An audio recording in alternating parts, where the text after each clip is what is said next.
আসসালামু আলাইকুম বন্ধুরা, স্বাগত শেরিনার চ্যানেলে। আজকে দেখুন খুব সুন্দর করে একটা দেশি মুরগির মাংস রান্না করব। কিভাবে রান্না করি আপনারা দেখতে থাকুন।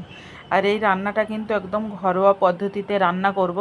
রান্নাটা দারুণ হবে, খেয়ে দেখবেন।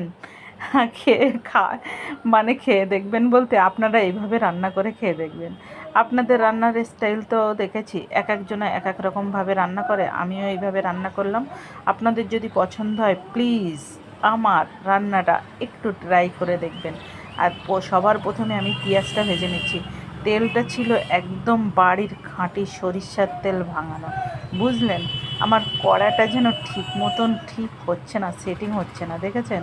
মনে হচ্ছে যেন পালিয়ে যায় অবস্থা, দেখেছেন। এবারে ঠিক আছে। এখন আমি পেঁয়াজটা লাল করে ভাজা হয়ে গেছে। ভাবছেন যে গেঁজা উঠেছে কেন? খাঁটি সরিষার তেল হলে এরকম গেঁজা ওঠে, জানেন বন্ধুরা।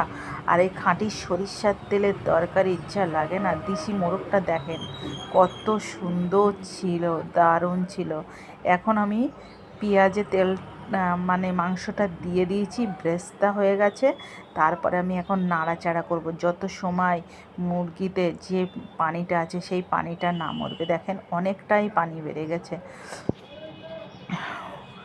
দেশি মুরগি তার একটা টেস্ট আলাদা। দেশি মুরগি কার না ভালো লাগে বলেন।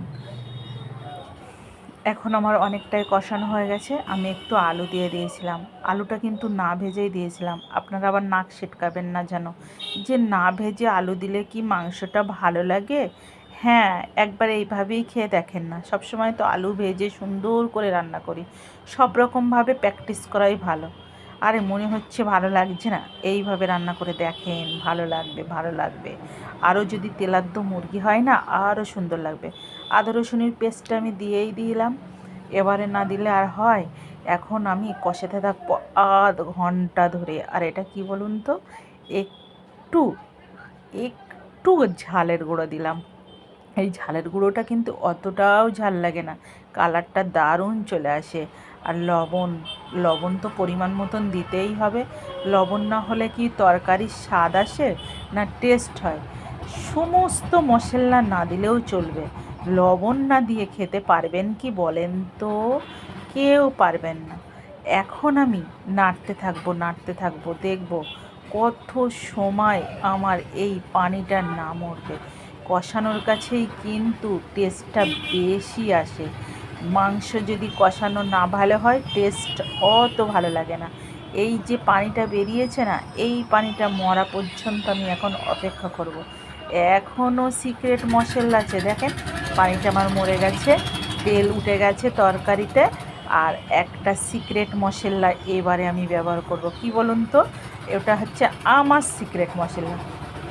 দালচিনি, লবঙ্গ, এলাচ, কাঁচা লঙ্কা, আর সঙ্গে কাঁচা জিরে মরিচ। এই কটা একটু মিক্সার গ্রাইন্ডারে পেস্ট করে নিতে পারেন। আপনারা চাইলে শিলনোড়ায় বেটে নিতে পারেন। যদি মনে করেন একটু আমি জিম করব, তাহলে শিলনোড়ায় বেটে নেন। জিমে যাওয়ার কি দরকার আছে, শিলনোড়ায় বাটলেই তো জিম হয়ে যায়। আমি বেটে নিয়ে ওই মশলাটা এবারে আমি ইউজ করব। দেখেন তেলটা কেমন উঠে গেছে, দেখেছেন। ভাবছিলেন যে কেমন লাগবে, এখন দেখে কেমন মনে হচ্ছে? হ্যাঁ বলেন। এই সেই আমার সিক্রেট মশলা। এই মশলাটা দেওয়ার পরে ঘ্রাণটা, উফ, আল্লাহ, দারুণ মাশাআল্লাহ। এই ঘ্রাণ এত সুন্দর, খাবার সময় এই কাঁচা জিরে মরিচের গন্ধটা খুব সুন্দর ভালো লাগে। ওর এমন একটা স্বাদ নিয়ে আসেন না। আর দূর বাপু, এখানে যে এত গাড়ি ঘোড়ার আওয়াজ, গাড়ির আওয়াজ হলে কি ভালো লাগে? দেখেন আমার রান্নার কালারটা কেমন চলে এসছে, দেখেন। মশলাটা দেওয়ার পরে পানি দিয়ে 10 মিনিট রাখলেই রান্না রেডি।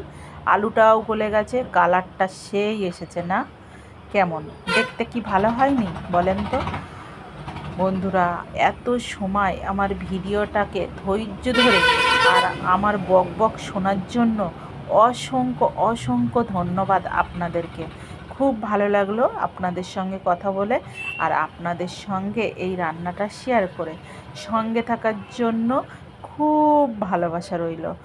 আর আপনারা আমাকে অসাধারণ অসাধারণ ভালোবাসা দেন, আমার খুব ভালো লাগে। প্লিজ আমার চ্যানেলটাকে সাবস্ক্রাইব করে শেয়ার করে সঙ্গে থেকে যাবেন, আর নোটিফিকেশান পাওয়ার জন্য বেল আইকনটি টিপে দেবেন। আর দেখেন আমি এবারে কিন্তু একটা একটা বলে তুলে নিচ্ছি রান্নার কালারটা সেই এসছে। বন্ধুরা সবাই ভালো থাকবেন, আল্লাহ হাফেজ। আপনাদের সঙ্গে আবারও দোয়া করবেন এমন সুন্দর একটা রান্না নিয়ে আসার জন্য। আর প্লিজ রান্নাটা ট্রাই করবেন। টাটা।